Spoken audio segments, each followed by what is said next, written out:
నమస్తే, welcome to Aadya TV. నేను మీ స్వర్ణ. ప్రస్తుతం మనతో పాటు ఉన్నారు సీనియర్ జర్నలిస్ట్, సినీ పరిశోధకులు ఇమ్మంది రామారావు గారు. నమస్తే అండి. నమస్తే అమ్మ. తెలుగు చలనచిత్ర పరిశ్రమలో గత కొన్ని రోజుల నుండి విషాదాలు వెంటాడుతూ ఉన్నాయి. నిన్న కె విశ్వనాథ్ గారు ఇక లేరు అనే విషయం జీర్ణించుకోకముందే కొద్దిసేపటి క్రితమే ప్రముఖ సింగర్ వాణి జయరాం గారు ఇక మన మధ్య లేరు అన్న వార్త తెలిసింది. మీకున్న అనుబంధం ఏంటండి? ఇది చాలా దురదృష్టకరమైన పరిణామం. మొన్న అంటే దిగ్గజాలు లాంటి వాళ్ళన్నమాట, తెలుగు ఇండస్ట్రీకి వీళ్ళని మించినటువంటి వాళ్ళు లేరు అనిపించుకున్నటువంటి దిగ్గజాలు లాంటి వ్యక్తులు పోయినారు. జమున గారు కానీ, కె విశ్వనాథ్ గారు కానీ. ఇంకా కన్నీరు ఆరక ముందే వాణిజ్యరాం పోయారని అది ఆ వార్త అసలు పాత్రలా అనిపించింది అన్నమాట. ఆవిడ పద్మభూషణ్ అవార్డు వచ్చినప్పటికీ ఆ అవార్డు అందుకోకముందే చనిపోవడం అన్నది చాలా దయనీయమైనటువంటి విషయం మాట. అంటే ఆవిడకి ఆరోగ్యం బాగలేదా, లేకపోయినట్టయితే ఏదైనా దీర్ఘకాలిక వ్యాధి ఏమైనా ఉందా, ఇదంతా ఆలోచించడానికి కూడా ఎక్కడ ఎందుకు ఏదో మేఘం కారు మేఘం కమ్మేసినట్టుగా ఆవిడ జీవితంలో ఒక ట్రాజడీ కమ్మేసి ఆవిడ లేదని చెప్పేసరికి ఒక్కసారి ఆవిడ ప్రతిభ కళ్ళ ముందు అంటే అలాగా అంటే సాక్షాత్కారం అవుతున్నాయి. ఆవిడ గొంతు ఒక చక్కని శ్రావ్యమైన అందమైన ఆలాపు ఉంటుంది. ఆ గొంతుతో కలిసి ఒక హరీంద్రనాథ్ చౌరాసియా తాలూకు వేణుగానం, అంటే ఆ గొంతులో వేణుగానం మిక్స్ అయి ఉంటే ఎలాగుంటుందో అలాగుంటుంది ఆవిడ గొంతు. అంటే అది వేణుగానమా గొంత చెప్పలేము. అది అంత. నేను కాకినాడలో ఉన్నప్పుడు ఇక్కడ క్రౌన్ టాకీస్ ఎదురుగా మేము ఉండేవాళ్ళం. అక్కడ యవ్వనం కాటేస్తుంది సినిమా వస్తే అందులో కొన్ని పాటలు వాణిజ్యరాం పాడింది. ఆ పాట రాగానే బయటకు వచ్చేసి అంటే పక్కనే థియేటర్ కనుక పాట స్పష్టంగా వినిపించేది అన్నమాట. ఆ పాట విని వెళ్ళేవాడిని. అలాగే ఆవిడ తాలూకు సినిమాల్లో పాటలు వచ్చినట్టయితే ఎన్నెన్నో జన్మల బంధం ఇట్లాంటి పాటలన్నీ వాణిజ్యరామే పాడింది. కానీ ఒకసారి ఒక పాట విన్నాను, హిందీ పాట, బొలిరే పప్పి అని ఒక పాట ఉంది. ఆ పాట విన్నప్పుడు ఎవరో ఎంత బాగా పాడారో అనుకున్నాను అన్నమాట. అంటే మాకెవరో తెలిసిన వాళ్ళు అడిగితే ఇంకెవర్రా వాణిజ్యరాం పాడారు హిందీలో అంటే, ఇంకేముంది హిందీలో వాణిజ్యరాం పాడినట్టయితే హిందీ ఫీల్డ్ మొత్తం కూడా కైవసం చేసుకుంటుంది అనుకున్నాను నేను. కానీ ఆ పాటకి నేషనల్ అవార్డు వచ్చింది. బొల్లిరే పప్పి గుడ్డి సినిమాలో జయబాసురి యాక్ట్ చేసింది. ఆ పాటకి నేషనల్ అవార్డు వచ్చిందన్నమాట. ఆ నేషనల్ అవార్డు రావడమే ఆవిడ పాలిటి పెద్ద సినీ అయిపోయింది అన్నమాట. ఇంకా తర్వాత మరి హిందీ ఫీల్డ్లో కనబడలే. నేషనల్ అవార్డు వస్తే మన కెరీర్కి ప్లస్ అవుతుంది కదా. అవును, తెలుగు ప్రెస్టేజే. మరి హిందీలో చేయలేకపోయిందిగా, హిందీలో పాడలేకపోయిందిగా. ఎందువల్ల అంటారు? దీనివల్ల మరి ఏంటో తెలీదు. అంటే ఆ హిందీలో పాడి నేషనల్ అవార్డు తీసుకుందంటే మళ్ళీ హిందీలో పాడే అవకాశాలు అవ్వట ఆవిడకి రాలేదు. కారణాలు మనం చెప్పలేము. అయితే సుశీల, జానకిలో ఒకప్పుడు చెప్పేవారు హిందీ ఫీల్డ్ అంత దారుణమైన ఫీల్డ్ ఎవరు ఎక్కడా లేదండి, మనం కానీ బాగా పాడామంటే వాళ్ళు తొక్కేస్తారు, ఇంకో పాట మనకు ఛాన్స్ ఇవ్వరండి. అంటే రైల్వే ట్రాక్ అది మన మ్యూజిక్ ట్రాక్ పాడుతున్న సందర్భాల్లో కూడా ఈ ట్రాక్ పాడితే గొంతు ఎక్కడైతే బాగా స్ప్రెడ్ అయిపోద్దేమో అని చెప్పేసి ట్రాక్ కూడా మంచిది పాటించరు అని సుశీల మరి ఎవరు జానకి గారు చెప్తుండారు అన్నమాట. అలాగే అదే నిజమైంది. తర్వాత తెలుగులో కొన్ని పాటలు పాడారు. మరి ఏమైందో తెలియదు. తెలుగులో ఎక్కడ ఎన్నెన్నో జన్మల బంధం కానీ ఇవన్నీ చాలా పాటలు పాడేవారు అన్నమాట. పూజలు పూలు తెచ్చాను ఇట్లాంటి పాటలు చాలా పాటలు సక్సెస్ అయ్యాయన్నమాట. అయితే మరి ఎందుకో సడన్గా వాణి జయరాం గారు అంటే అంతర్ధానం అయిపోయారన్నమాట. వాళ్ళ ఆయన మా బ్యాంకులో పనిచేస్తుండేవాడు, తెలుసు.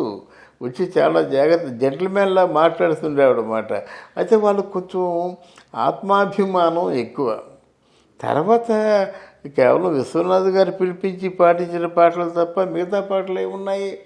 అది తెల్లవారదేమి స్వామి అదొకటి, తర్వాత శృతి నీవు జ్యుతి నీవు నీవు నా కృతి నీవు అనే ఒక పాట. ఇట్లా కొన్ని పాటలు మంచి అన్ని అవార్డులు వచ్చిన పాటలే. వాణి జయరాం గారు పాడినవి తెలుగులో కొంచెం తక్కువే అయినా కంపేర్ టు అదర్ సింగర్స్. అవునవును. కానీ ప్రతి పాటకి మంచి పేరు వచ్చింది. ఇప్పటికీ గుర్తు చేసుకుని తలంచుకుని పాడుకునే పాటలే. అవునవును. అందరూ ఇప్పుడు పూజ గదిలో పెట్టుకున్న పాటలన్నీ ఈవిడే పాడింది. అంత మంచి గొప్పగా రాణించింది అన్నమాట. తర్వాత వాణి జయరాం గారికి ముఖ్యంగా ఏంటంటే కర్ణాటక సంగీతంలో మంచి ప్రవేశం ఉంది. సంగతులు ఇప్పుడు శంకరాభరణంలో పాటలు చూడండి ఎంత అవార్డులు వచ్చాయి కదా. శంకరాభరణంలో ఎవరు మన కేవి మహదాను చేసిన స్వరాన్ని చాలా అనర్గళంగా చాలా సునాయాసంగా అనేసేది అన్నమాట.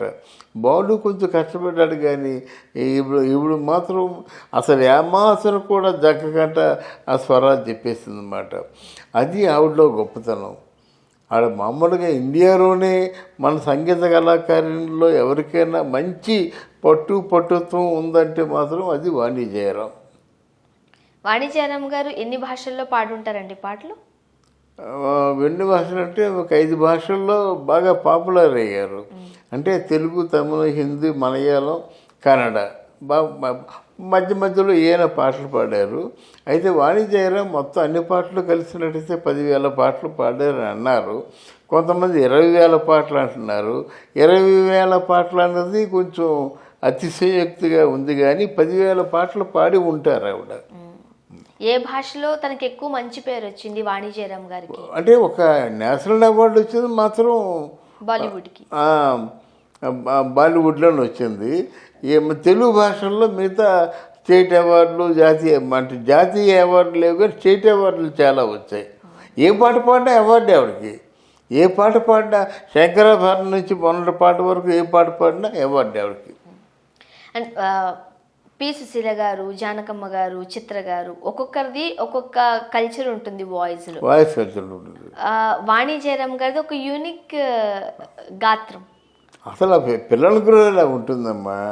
పిల్లల గ్రోవి హరీంద్రనాథ్ చౌరాసియా వాయిస్తే ఎంత శృతి పక్వంగా మృదు మధురంగా ఉంటుందో అలాగ ఉంటుంది ఆవిడలో గొప్పతనం. మీరు జర్నలిస్ట్గా ఉన్నప్పుడు వాణి జయరాం గారికి సంబంధించి ఏమైనా రాశారా?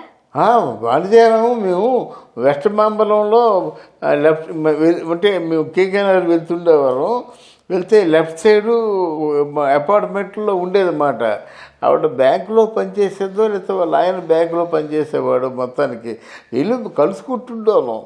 ఎందుకంటే మాకు పాండి బజార్ నుంచి వెళ్ళాలంటే మధ్యలో ఇది ఒక స్టేషన్ అన్నమాట. అక్కడికి వెళ్ళి కాఫీ తాగి వెళ్ళిపోయేవారు. అది చాలా బాగా మాట్లాడేది అన్నమాట. మాట్లాడేది కానీ ఆత్మాభిమానం ఎక్కువ. ఉన్నంతలో సర్దుకుపోదాం అనేటువంటి మనస్తత్వం ఆవిడ్ని బాగా దెబ్బతీసిందమ్మా.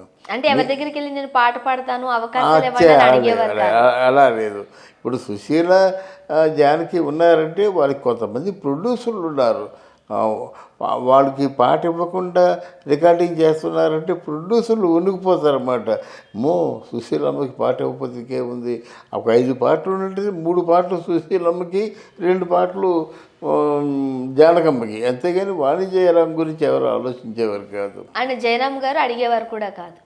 ఆయన అడిగే ఆత్మాభిమానం అంతే. వాణి జయరాం చూడండి ఎంత అందంగా ఉండేది తిట్టిన మొదట్లో. కానీ ఆవిడ ఎందుకో ఆ ఫ్యామిలీలో ఆర్థిక బాధలు ఇవన్నీ చూసి అలా అయిపోయింది. కానీ లేకపోతే మంచి ఇంత కళ్ళు చాలా బాగుండేది, నవ్వు అంతా చాలా బాగుండేది అన్నమాట. ఇంత కళ్ళు బొగ్గులు అయి ఉండేవి. అలాంటి ఇప్పుడు ఏంటో చూడడానికి కూడా బాగాలేదు అలాగమాట. పాట పాడుతుంది కానీ మనిషి అందగత్తే మొదట్లో. నేను నేను ఏంటో ఈవిడ ఇలాగైపోయింది. వసంత ఎంత మంచి అందగత్తే. ఆవిడ మొత్తం తనంతా దాని పేరు వెండి హెయిర్ అంటారు, సిల్వర్ హెయిర్ అలా అయిపోయింది. అంటే మరి వాళ్ళు ఏమి దెబ్బలు తిన్నారో నిరాశ నిస్పృహల మధ్య జీవితం అలా అయిపోయింది అన్నమాట. అలా తయారు చేసింది. బట్ ఎనీవే వాణి జయరాం లాంటి సింగర్ మనకి దొరకదు. ఎంతో అంత ప్రేమపూర్వకంగా ఉండేది, డబ్బుల మీద ఆశించేది కాదు, మంచి అంటే శక్తి సంపన్నమైన కళాకారిణి. అలాంటి కళాకారిని మళ్ళీ మనం అటువంటి కళాకారులను ఒక్కొక్కరుగా కోల్పోతున్నాం. అవునమ్మా, సో తీరని బాధే మనందరికీ. డెఫినెట్గా మళ్ళీ అలాంటి కళాకారిని చూడలేము. మంచి విశేషాలు తెలియజేశారండి. ధన్యవాదాలు. థ్యాంక్ యూ అమ్మా, థ్యాంక్ యూ వెరీ మచ్.